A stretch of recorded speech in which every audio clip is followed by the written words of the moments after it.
Hello friends, welcome back.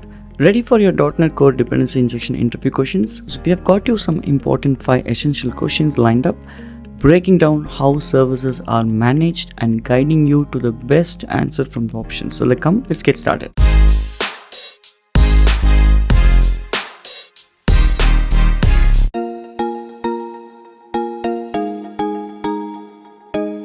Alright, so this is the website that I have logged in, and this is part of our full stack development video series. We built this wonderful website.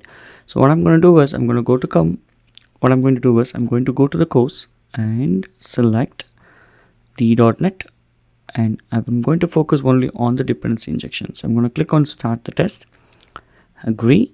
I'm going to choose all the 7 questions, and before I hit the start button, or maybe let me hit the start button. So this is how the questions will be presented. But what we wanted to know was, before we start this exam, right, let's understand what is dependency injection. So if you come to this .NET Core project, okay, if you go to this program.cs, dependency injections are nothing but, like for example, if you go to the controller, in the constructor, you are asking instance of these 3. An instance of this, right? And if you go to any other constructor, similarly, you are asking an instance of iChoice service. How this controller will know what instance of an implementation class to be given. All right, so that is what the dependency injection is. So those dependency injection configuration is done in the program.cs.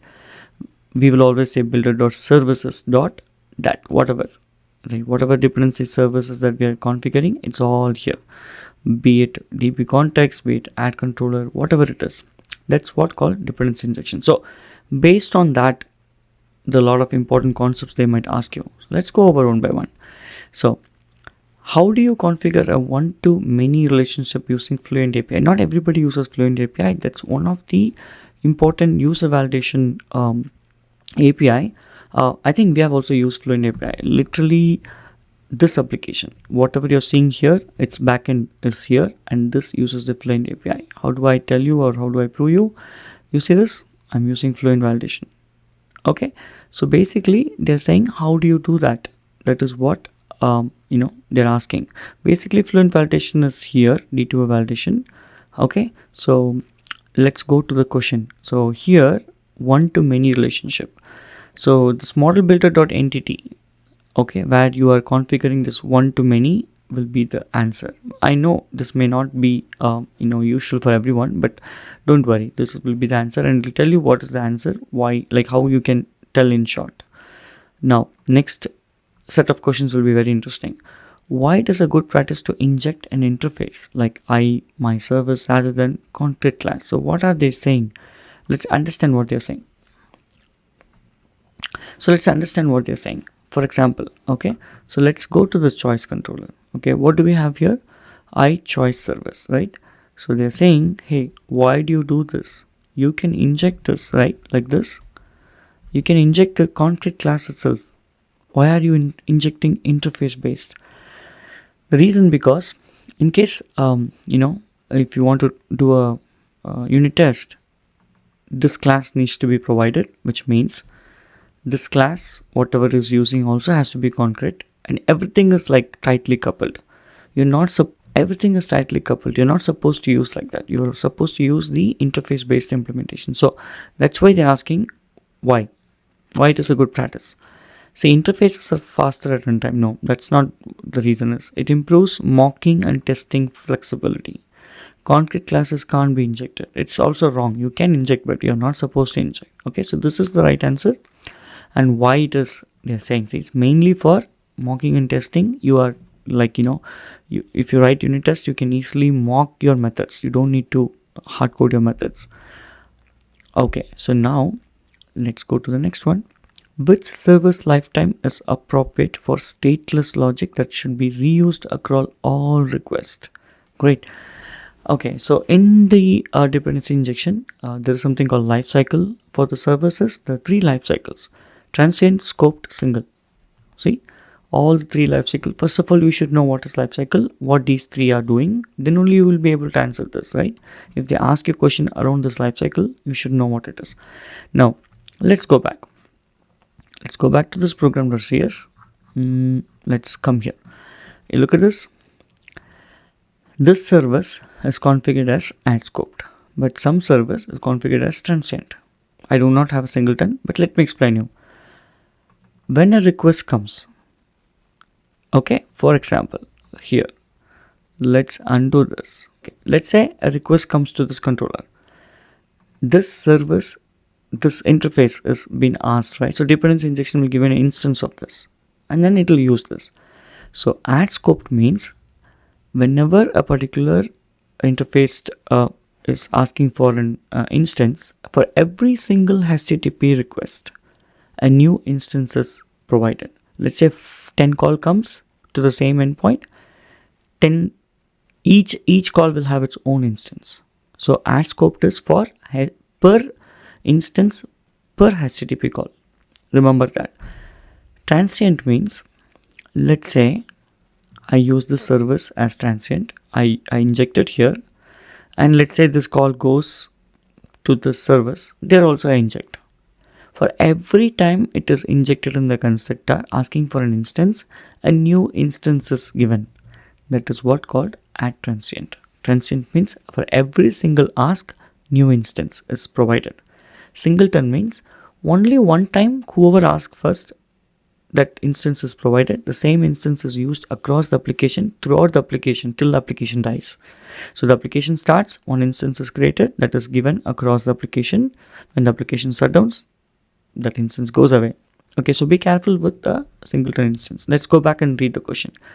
They're saying, how do you reuse for all requests? Now, based on what I explained, you know reuse for all requests is singleton, right? So you should know these three things and you can answer by yourself. They will definitely select you. Next, what is the primary purpose of dependency injection? We just explained you, right? I was explaining you all this time why you have to. It's let's see. Do you have to write more code? No.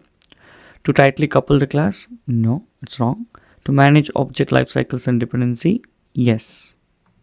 That should be the answer.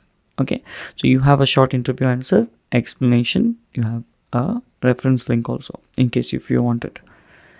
Now, in this line, based on what I explained, they're asking what is this? What is this doing? You see add scoped, which means per HTTP per request. Let's see which is matching. Registers this to use this instance for every single request. That is the right answer. Alright, now let's go back to the next one so you understand the concepts. You are getting an error, unable to resolve services of type this, attempting to. Okay, this error is very common. All of my subscribers or many of my subscribers have already faced this. Let's give it a try to reproduce this.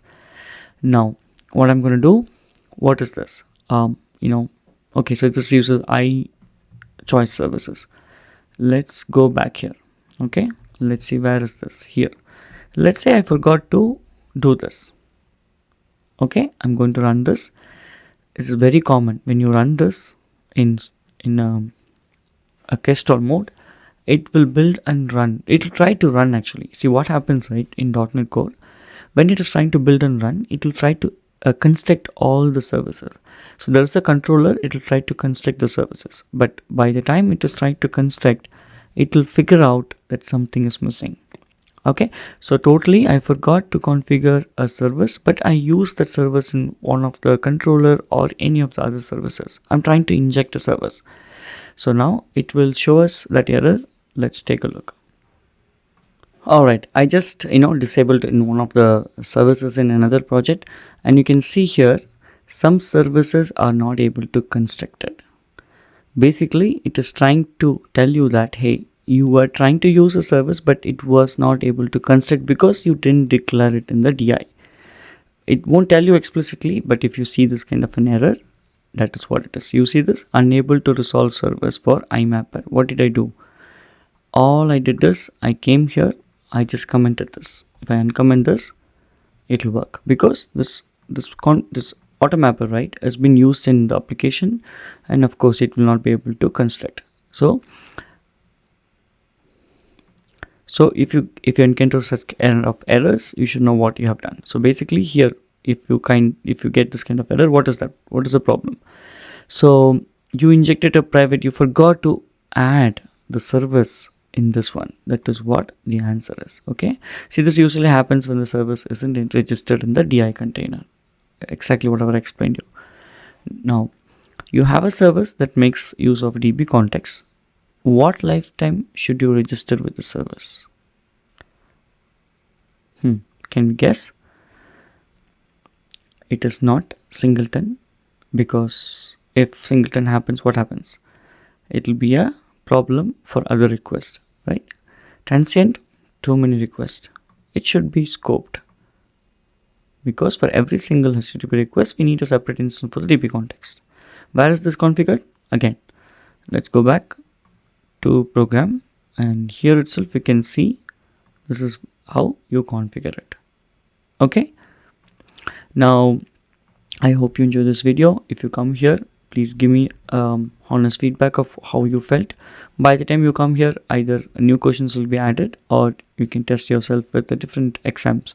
And if you come here, you can check what are the answers correct. If you wanted to review by yourself, like if you wanted to go through one more time, you can check here, open up this, you can keep seeing all the requests, and all the related videos are here. You can search here, you can go here, you can search SQL or database or middleware, .NET. All of those videos are here. Okay, it's all for reference purpose. And I hope you enjoyed this video, guys. And if you like this video, just hit that like button, subscribe to my channel, share this with your friends and social media, and stay tuned. I will come up with more important interview questions with Angular and Azure. So I'll see you in the next video. Take care. Bye bye. Thanks for watching. If you found this video helpful, please give it a thumbs up and subscribe to our channel for more tech tutorials. And don't forget to hit the bell icon to get notified when we post new videos. If you have any questions or suggestions, leave them in the comments below. Happy coding!